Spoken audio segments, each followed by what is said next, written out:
আসসালামু আলাইকুম, কেমন আছেন সবাই? আশা করি অনেক অনেক ভালো আছেন। আজকে আবার রান্না নিয়ে আপনাদের সামনে হাজির হয়েছে। অনেক আপুরাই আমার রান্নাটা খুব পছন্দ করছেন।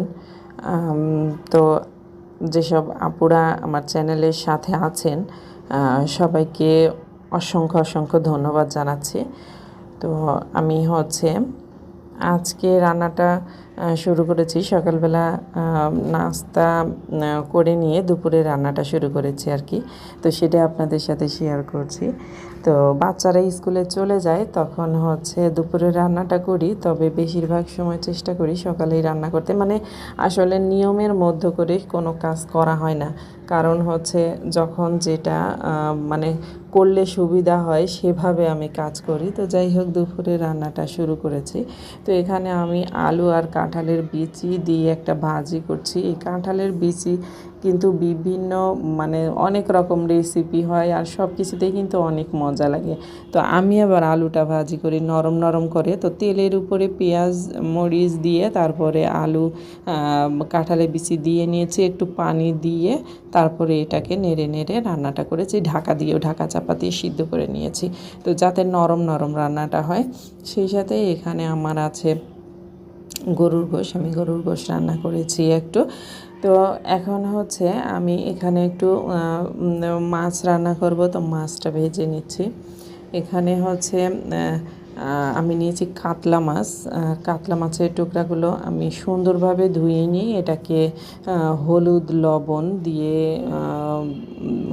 একটু হালকা লাল মরিচের গুঁড়া দিয়ে এটাকে মেখে ভেজে নিচ্ছি, কারণ মাছটা একটু হালকা ভেজে নিয়ে রান্না করলে বেশি মজা লাগে। তো এটাকে আমি একটু ভেজে নিয়ে তারপরে সরিষার তেলে রান্না করছি। সরিষার তেলে কিন্তু তরকারির ঝাঁজটা একটু ভালো আসে।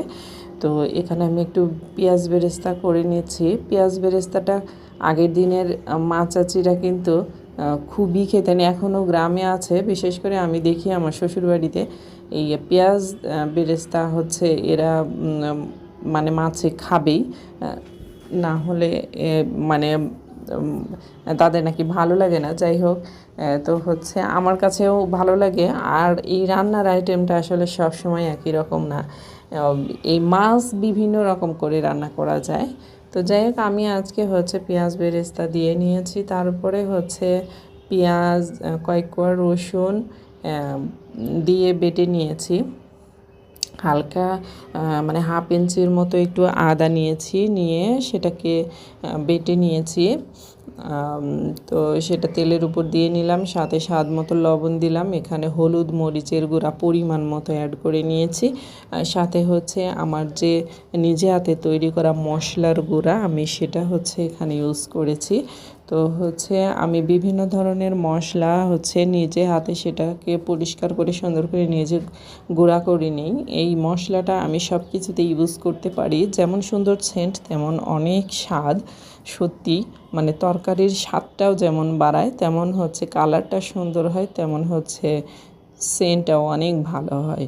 তো যাই হোক, আমি এটাকে কষিয়ে নিয়ে লাস্ট পর্যায়ে গিয়ে কিন্তু পেঁয়াজ বেরেস্তাটা দিয়ে দিয়েছি আস্তটাই।